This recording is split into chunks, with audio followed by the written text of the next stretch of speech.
It's a strange fate that we should suffer such fear and doubt over so small a thing.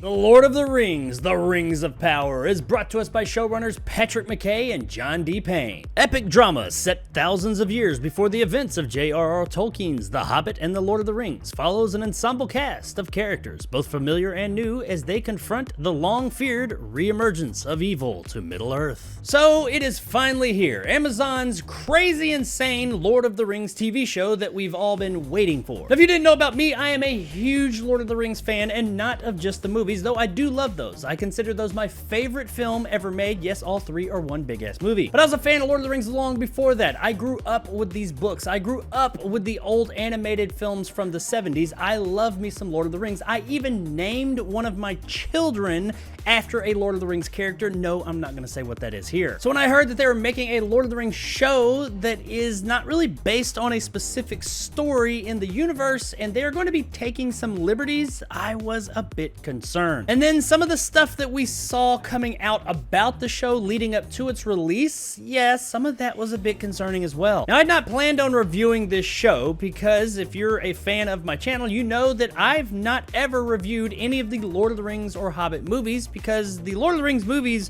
are so amazing in my view that I don't really know if words could do them justice. Will I ever review them here? I don't know, but probably not going to anytime soon. So when it came to this show, I was just gonna watch it and that be it. But after seeing it, I felt like, you know, I need to get on here and talk a little bit about it. Now, I am purposely not going to nerd out a lot with my Tolkien knowledge and how much I love Lord of the Rings and go into all the little details about this show. I understand that this is an adaptation. They are taking liberties, and I'm going in knowing that, so I'm not gonna haze the show too much for that. Too much. For the uninitiated, this show takes place in the Second Age. Now, the movies that most people are familiar with took place in the Third Age. This is thousands of years prior to the Lord of the Rings and the Hobbit that most people know. This is back when the Rings of Power, you know, the name of the show, were actually forged by Sauron. This is also a look or review or whatever you want to call it at the first 2 episodes that just premiered on Amazon Prime. I haven't seen the rest of the show, so I can't really comment on that. Will I continue to review these after this episode? I don't know. We'll see how it goes. But these two, let's talk about them real quick. I'm going to talk in kind of broad strokes because I don't want to ruin it for anybody who is looking forward to seeing the show, which is a lot of people. We primarily follow a young Galadriel played by Moyford Park. This character you may know from the other films played by Cate Blanchett. This is a younger, less seasoned version of Galadriel. Her brother has been on the hunt for Sauron and he ends up getting killed, so she picks up that mantle and says, I'm going to go find him now in your honor. So she drags this troop of elves like for decades across Middle-earth, just wiping out every orc and anything that had anything to do with Sauron while she's trying to like catch the guy or whatever he is and take him out. Everybody in the land is kind of like, look, we've wiped out pretty much all of these guys. We haven't seen any orcs for a while. It's time to call it quits. Let's go back home. And she's like, fuck no, we haven't found this motherfucker yet. Let's get him. And they're all like,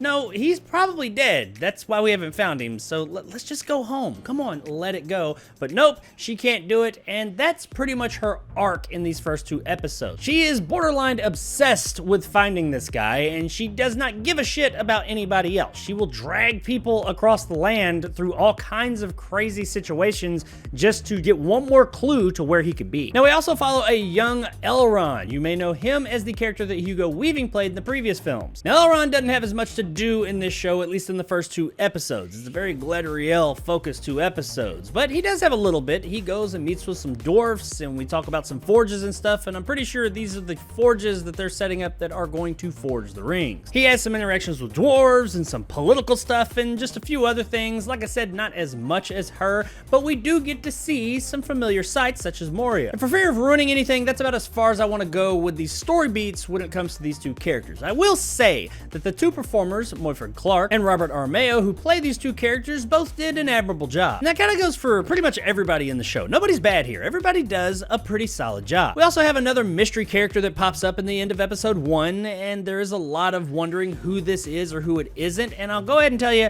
he could only really be one of two people if it is a character that is in the established lore. And honestly, regardless of which character he is, knowing what I know about the Tolkien universe, I am kind of wondering why the fuck is this guy the way he is. I'll leave it at that, but I will say that by the time you get to the end of episode 2, it doesn't really give you any clarification of any of that. It does do one thing that would lead people that are familiar with the films to think it is a certain character, but don't think that that means exactly what it is. They could be kind of doing a rope-a-dope on you. Now let's talk about the show's look. A lot has been said about how much this show costs. This is the most expensive TV show ever made, and you can see it. This is a really pretty show. There's a couple of parts where some of the CGI is a little off, but not really much. I mean, overall, this is a fantastic looking show. There's tons of movies out there that do not look as good as this show, and there is an absolute metric shit ton of special effects in this thing, and yes, most of it is CGI. We do have some practical work as far as like some of our characters and prosthetics and stuff, especially when it comes to the orcs and their like. They look really good. I mean, if you like the ones that were in Peter Jackson's Lord of the Rings and Hobbit, then you'll like the look here. You can tell that a lot of inspiration was pulled from Peter Jackson's movies to make this show, and when I say a lot, I mean they pretty much modeled this show, as far as its look goes at least, on those movies. They can sit here and bullshit us all they want and say, no, this is its own thing. No, this looks just like fucking Peter Jackson's movies. But is it as good as Peter Jackson's movies, at least the Lord of the Rings movies? That is the question, and no, not so far. That doesn't mean it's bad, but no, it doesn't quite stand up to those films just yet. It could in the future. I will say that this is a decent setup,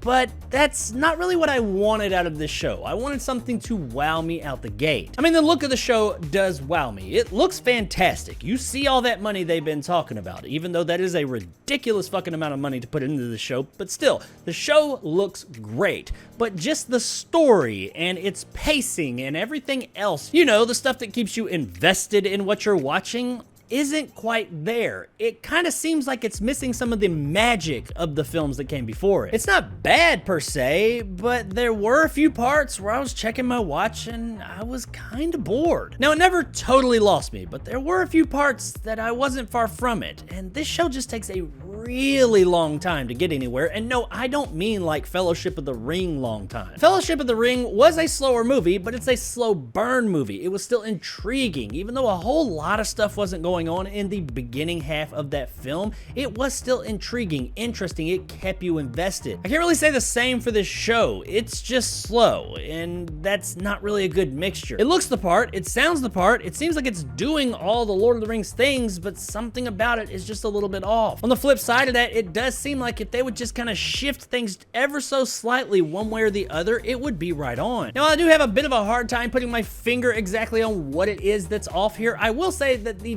dialogue, that is one of the things. A lot of it seems a bit forced. Well, maybe forced isn't the word. It seems awkward. Much like everything else in the show, none of it's like absolutely terrible or anything, but some of the dialogue does stand out. As the characters are saying it, it just doesn't seem very genuine. It doesn't seem very earnest. It seems kind of written. It seems like they're reading it. I don't mean the performances. The performances are fine. It's just the dialogue. It doesn't seem like characters in this world would say things exactly like this. It sounds like someone's trying to write things that characters in the Lord of the Rings lore would say. Which, I mean, I guess that's anytime somebody writes something for Lord of the Rings, that's what it is, but it's not supposed to seem that way. Now, I did like our main characters, Galadriel and Elrond, but I gotta say that that could be because they're pre-established characters. I already have a connection to these characters. Maybe not this version of them, but those characters themselves, I know them. I have a connection to them. I can honestly say that all of the new characters, I didn't really connect to at all, and I honestly can't remember any of their names. And that is a bit of a problem when there's nobody new here, maybe with the exception of one character that Elrond meets that I just can't really remember. I will say that Durin's wife, I really did like her. She's been predominantly featured in a lot of the material leading up to the show, but she's really only in it a few minutes. But honestly, given the pictures I saw of this character versus the depiction we got of her in the show, I was pretty happy. I liked this character. I don't think she's really going to be a big character, but what we got of her, I did enjoy. We get a little bit of action here or there, and all of it looks good. I can't really say any of it's like too terribly exciting. It just kind of seems like it's missing a bit of that. It's not bad. It's not shot bad. It looks great.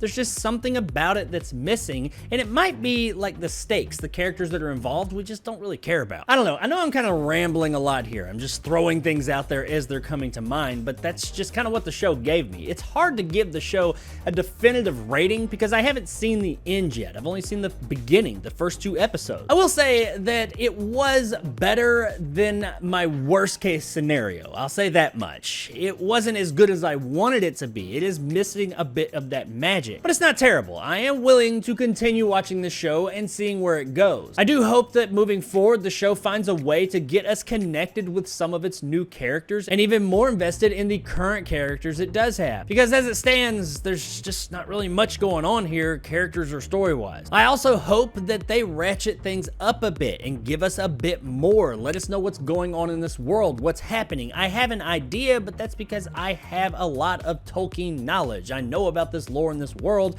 that they're pulling all this stuff from, so I got a pretty good idea of the direction it's going, but I can imagine someone who is only really familiar with the movies is kind of sitting here like, what is going on? Why? Nothing is happening here. Do something, show. You wanna know what it is? It just came to me. I just realized what this show comes across to me as. It's kind of like if while Peter Jackson was making The Lord of the Rings, the original movies, some executives from New Line Cinema came up and said, hey Pete, we want to make more of these Lord of the Rings movies. We want to kind of like flash back and tell a story from before these movies with everything you got here. What do you think? And he was like, no, I'm good. I've told my story. Let's just shut down production because, you know, we finished making the movies. Let's move on. And they said, no. We're going to do this. If you want to go, you can. And he said, well, all right, peace out. I'm gone. They told everybody else there, hey, everybody, just hang out for a bit. We're going to do a little bit more filming. And they made a fucking TV show after that. But they brought in another director, another creative force. So they got the look down. They got the sound. They got all the Lord of the Rings stuff. It does tie into those 3 films very nicely. It looks like it fits on the surface level, but it's missing that little something that Peter Jackson brought to it all. Guys, at the end of the day, the Lord of the Rings, the Rings of Power, I thought was okay. It's a decent start to this whole thing. Was I blown away by it? No, but I wasn't terribly offended by it either, so I guess that's maybe saying something. It looks great. It sounds great. The performances are all solid. Unfortunately, the story so far, while there is a lot of opportunity and promise here, I don't really know what it is, so I can't really comment on that. I will comment on the fact though that 2 episodes into this 8-episode series and I don't know what the story really is, that's a problem. As a fan of Lord of the Rings, yeah, it's worth watching, but just keep those expectations a bit low. If I had to give it a rating on my scale, I'd say it's worth checking out on streaming. Across the street.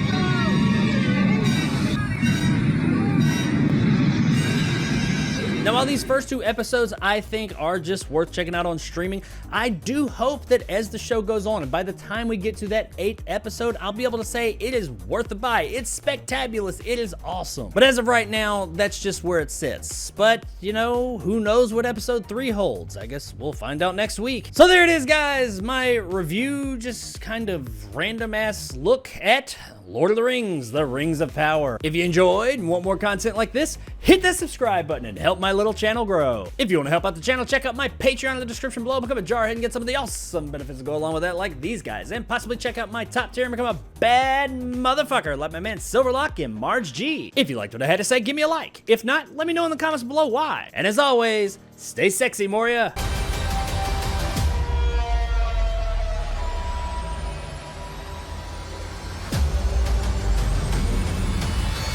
What do I put at the end of the video? What do I put at the end of the video? I see nothing. It's a strange fate that I'm flipping off the fucking camera.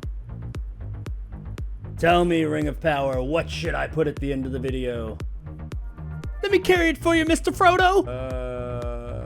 If you enjoyed and want more content like this, hit... Shit.